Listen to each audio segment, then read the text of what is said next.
is Christoph Schneider. I'm the grandson of Hannes Schneider, the ski pioneer, and I'm going to talk a little bit about his history and his connection to North Conway and the Mount Washington Valley. The story would begin in the tiny village of Stuben an Arlberg in the Vorarlberg region of Austria in 1890, which is where and when he was born. And as a child and a teenager, he showed a great affinity for skiing, and to the degree that he would probably be recognized as the world's first professional ski instructor. King of Belgium was one of his ski students. The princesses of the Netherlands he taught to ski. You know, it was a very prestigious thing at that time. He just happened to be in Berlin, Germany in 1933 editing ski movies when Hitler was first appointed Chancellor of Germany. And because of his fame, many of the locals said, well, Hannes Schneider is in town, we should invite him to our rallies. And he accepted good-naturedly, said okay, he would go and see what it was all about. And he just laughed at them and said, this is never gonna work. Yeah. And he returned to St. Anton and continued on with his ski school. And at this time now he had a family, and he had built a we'd say today would be a bed and breakfast, and he was a real pioneer in terms of, he was one of the first people to package ski instruction, lodging, and meals. As the political situation progressed in Germany in the 30s, my grandfather became a very outspoken anti-Nazi.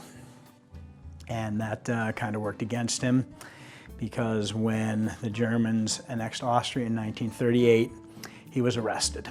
And it is something very much like you would see in a Hollywood movie today, that the SS came to his house at 2 o'clock in the morning, kicked down the door, went up to his bedroom, dragged him out of bed in his pajamas, and took him to jail in Landeck, which is the kind of the capital of the county that St. Anton is in. And fortunately for his fame that he had acquired at this point, there was a bit of an international outcry that the Nazis had arrested Hannes Schneider. And in a rare display, they caved to international pressure, and they released him from prison into the custody of his lawyer, Dr. Karl Rosen, and he was under house arrest in Garmisch-Partenkirchen for a year. This is the point now where the connection with North Conway starts to come in, that there are two very influential people that got the family here. The first one was Carol Reed, who was a very well-known local retailer, very high-end sporting apparel. And in the name of the Eastern Slope Ski Club, he reached out to my grandfather in 1937 and asked if he could send a ski instructor over for the winter to the Eastern Slope region to teach skiing. So he sent a gentleman named Friedel Pfeiffer over. He was the first of Hannes Schneider's disciples to come to the Northeast to teach skiing. And for the winter of 37-38, he taught skiing in Jackson up on the 9th hole of the Eagle Mountain House golf course. Of course, the second influential person was Harvey Gibson, the quintessential local boy who made good. He was born here in North Conway on Artist Falls Road. He went to high school at Freiburg Academy, graduated from Bowdoin, and then he took Wall Street by storm, becoming the youngest person to ever become a bank president on Wall Street. He did at age 34. He was president of Manufacturers Hanover Trust. He very quietly acquired Mount Cranmore and the Randall House, which is now the Eastern Slope Inn, because as the story I was always told by my father was, Mr. Gibson's daughter was late for Christmas dinner one year because she was skiing up in Jackson. And he said, well, if Jackson can do it, North Conway can do it too. So he set out to develop a ski industry right here in North Conway. His good friend was Averill Harriman, who was the president of the Union Pacific Railroad and the founder of Sun Valley. And as they were great friends, Mr. Harriman gave Mr. Gibson some advice on how to develop a world-class ski resort. And one of the things he said was, well, you have to have modern lift technology.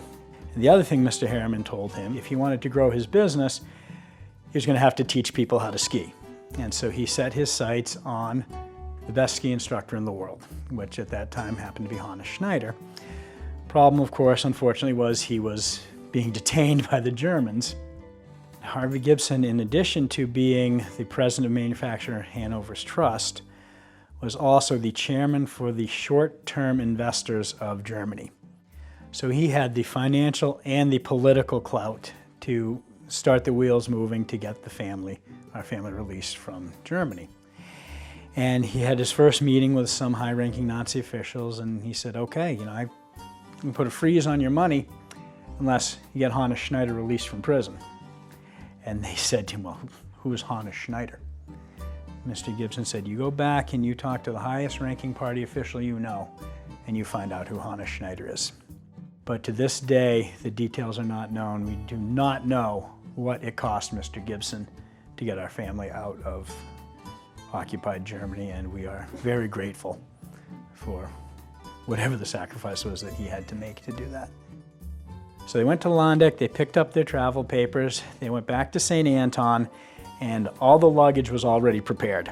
So my grandmother knew ahead of time where they were going, what was going to happen. She didn't, nothing was revealed locally or even to my father or my aunt. So they got on a train, they went to Munich, they met grandfather Hannes Schneider in Munich, got on a train from Munich to Paris. Of course, they were stopped at the border, the French border, and the SS came around and checked everybody's papers, and they got to the compartment my family was in, and they took their passports and took them away. And my grandfather said, oh boy, here we go again. He turned to my father and said, no matter what happens to me, you go to America. You take your mother, you take your sister, and you go to America. And they stopped there at the border, and they waited and waited and waited. And just as the train was ready to depart, the SS agent came, opened the door, threw the passports on the floor, and walked off. So they got to Paris. They had no money. My grandfather contacted some people who had been students of his, ski students of his in St. Anton, borrowed enough money for a hotel for the night, then to, I want to say, Cherbourg, where they took the Queen Mary across to New York Harbor. First time they met Mr. Gibson was in New York Harbor. Spent 2 days in New York and then took the snow train up, arrived in North Conway on February 11th, 1939. And my grandfather and my father went to work that day skiing at Cranmore. They got off the train, they walked here to this house, they had lunch, and Mr. Gibson immediately wanted Hannes Schneider to go out to Cranmore. So they took their first runs at Cranmore the day that they arrived. And he looked around and he said to my dad, he said, well, Herbert, this isn't St. Anton, it's not Austria, but we're going to love it here. And they did. Later in my father's life, it became, as humble as he was, it became very important to him that he told as many people as would listen about the accomplishments and the achievements of his father and what the family legacy would be. And to this day, I believe, my father and grandfather are the only father and son in the National Ski Hall of Fame.